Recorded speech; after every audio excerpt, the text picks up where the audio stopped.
Squint!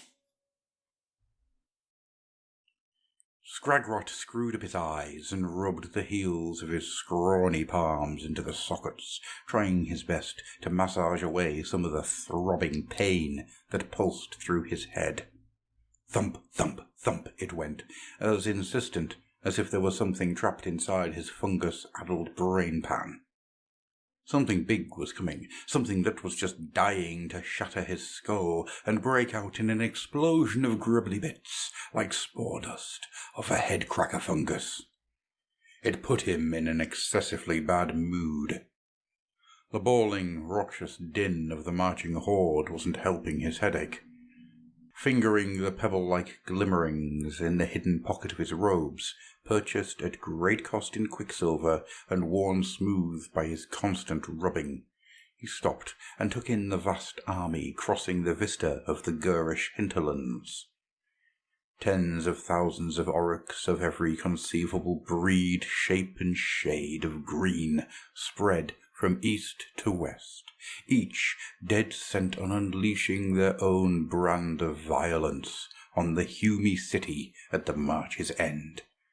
Among them were not only Scragrot's fellow Moon Clan, shuffling black triangles teeming in the ochre dust, but also Grimscuttle lads on their giant black arachnids, stupefied Troggoths caught up in the romp, growl-bellied ogres, and even 100-foot megagargants that blotted out the sun as they passed. He had plans for the latter contingent, but for now he had to bide his time. In truth, he was not enjoying it one bit. For a time, the mood of violent joy had been contagious, and Scragrot found himself caught up in it, grinning like the bad moon itself until the muscles on the back of his head hurt from leering. But it had been weeks since they set off, and they were still thousands of miles away from their destination. The constant din of the greenskin march, a fizz of wah energy, always on the brink of exploding into a frenzy of violence, was playing on his nerves something chronic. If it wasn't for the fact that Gordrak was at the head of the sprawling column, the whole thing would have collapsed in on itself a long time ago. But no one wanted to risk the wrath of the Fist of Gork, least of all Scragrot, after all he'd gone through to get the giant lummox on side. "Boss!" shouted one of the runners, a snarl-fang-riding grot by the name of Spitey, who came pounding up on his growling steed in a blurring puff of dust. "Boss, your nutters are off again, doing this!" The rider made a face, sticking his tongue out and waggling his ears. "Dead funny to watch, but one of 'em's spewing out black smoke from his eyes, and it stinks funny." Scragrot gave a shuddering sigh, turning back and making for the cage full of captives he kept at the back of the column, while all the while enduring the jeers and accusations of orcs stomping past him. Some glorious leader he made, here in Gur, without his pointy throne. At least back in Scrapper Skill, the bigger greenies knew how to treat him with something approaching respect. The cage of Scrap was as ugly as sin, all sharp edges and rust, juddering along on 6 mismatched wheels, with a persistent metallic squeak that did Scragrot's head in, but it was absolutely necessary to keep the seers within from gathering their wits. A great wooden effigy of the Bad Moon had been chained atop the cage to keep its inhabitants cowed into submission, and most of the time it worked. Scragrot had ordered the portable prison to be dragged around with him ever since he had set off to join forces with Gordrak, goading his most trusted Troggoths to push it through the Shamonic Realm Gate under Bigger Hill, and having them haul it all the way out here to the middle of the Gurish nowhere. He told the lads it was to keep his hand in when it came to torture, but the truth was that the seers and prophets inside were invaluable for glimpsing future events. He was unable to visit the fungal asylum under Scrapper Spill on the march, so instead he'd brought the best bits with him. Those that hadn't already been claimed by the fungus-riddled walls of the place, that is. Spitey had been right. The inhabitants were moaning, gibbering and gurning as their bony hands gripped the bars. One of them was shuddering on the floor, thin trails of black smoke trailing from his eyes. Clearly, they'd had a bit too much of Gordrock's war as well. "Shut it!" screamed the Loon King. "Shut your bleeding mouths, or I'll slit your guts wide open. You speak only when I tells you." He marched up to the cage and jumped up onto the running board, giving the captive prophets as much evil eye as he could muster.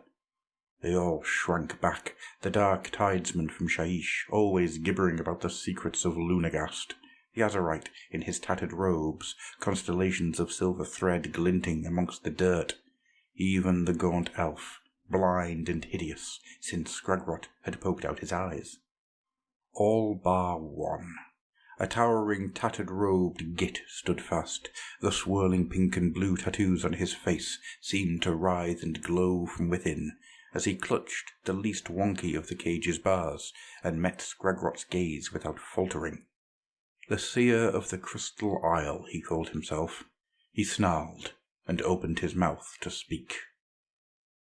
Scragrot punched his teeth in. His whole fist fit in there just about, and he let go of the glimmerings he had been clutching in his clammy palm. He yanked his hand back amongst strings of blood and saliva, leaving 3 of the strange pebble things in the gittish seer's gob, as the rest clattered onto the cage's uneven tin floor.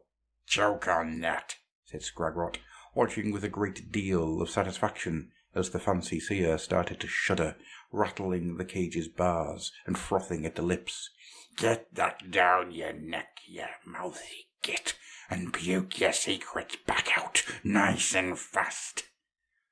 The seer gave vent to a rising moan, starting so low it sounded like a Troggoth's rumble, and reaching a piercing shriek at the boiling of a brewgit's kettle. He slammed into the cage bars, as if pushed by a giant invisible hand, his face a hand's breadth from Scragrot's pointy nose, and stared furiously at him, one eye spiralling pink, the other blue. Those eyes seemed to grow larger and larger, until Scragrot felt he was sinking into them, drowning in them. The Seer of the Crystal Isle was no longer a bare-footed, tattered mendicant, but a towering magister, bedecked in scintillating silk and fluted armor plates, somehow outside the cage and simmering with anger. He had not 2 eyes but 3, one dead center in his forehead. That new eye burned with such intensity that Scragrot had to narrow his eyes, as if looking straight into the Haitian sun, but he could not tear his gaze away. He felt his soul wither like a bare hand held in the mouth of a furnace. Larger and larger grew the sorcerer, his mouth opening impossibly wide to spill avalanches of pebble-like glimmering. "You seek prophecy, wretch. You go to your death," he boomed. "The gate will shatter, the earth will tear, the sky will eat the storm, and the serpent's tide will rise. The change's riddle is born anew by the splitting mirror of the Dark Prince." Scragrot cowered, mind aflame. Back at the spill he had been in 2 minds about caging this one, but the magnitude of his error was only now becoming clear. He was a prey creature, trapped without hope of escape by its natural predator. His limbs shivered uncontrollably, and he sank down, staring up at the still-growing terror of the feathers, robes, and back-jointed limbs that were unfurling above him to eat him whole. And there, over its shoulder, was the moon. It was whispering something. Scragrot strained to hear, leaning up, getting taller, somehow, getting closer, swelling with power as he focused on the moon, even as it shrugged off its chains. "You what?" said the Loon King, his voice that of a million troglodytes all shouting at once. "You're bleeding what?"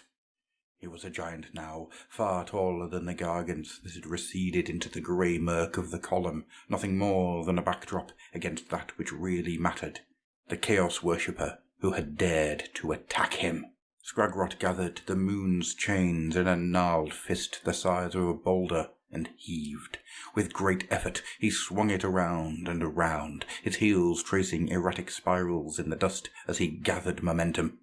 The moon effigy cackled and laughed as it whooshed through the glittering air, a tail of sickly yellow-green fire trailing from its craters. The feathered titan before him reached out, 9 taloned limbs reaching to rip his soul apart. But this time Scragrot was ready. Letting go of his lunar wrecking ball, it struck the apparition right in the guts, blasting the horrible thing apart in a million shards of shattering crystal. The bad moon gave a triumphant whoop, and suddenly it hung in the firmament once more, cold, distant, silent as the grave. Scragrot shook himself as if waking from a nightmare, and steeled himself to peel inside the cage once more. The seer of the crystal isle had become nothing more than a shapeless mass, a pillar of glowing, pulsating fungus, with limb-like appendages growing around the bars of the cage. A mist of grey-green spores slowly dissipated around him. Scragrot looked up. The great effigy of the bad moon atop the cage stared down, same as before. But its grin seemed a little wider, and its chains had entirely disappeared. Said the Loon King. Right. Let that be a lesson to the rest of you. Mess with the boss, and you get shroomified. Scragrot tried to shake his staff threateningly, stumbled a little instead, and righted himself with as much dignity as he could muster. He made his way back towards the front of the column. Some semblance of order had been restored, thank Mork. He just wasn't quite sure how.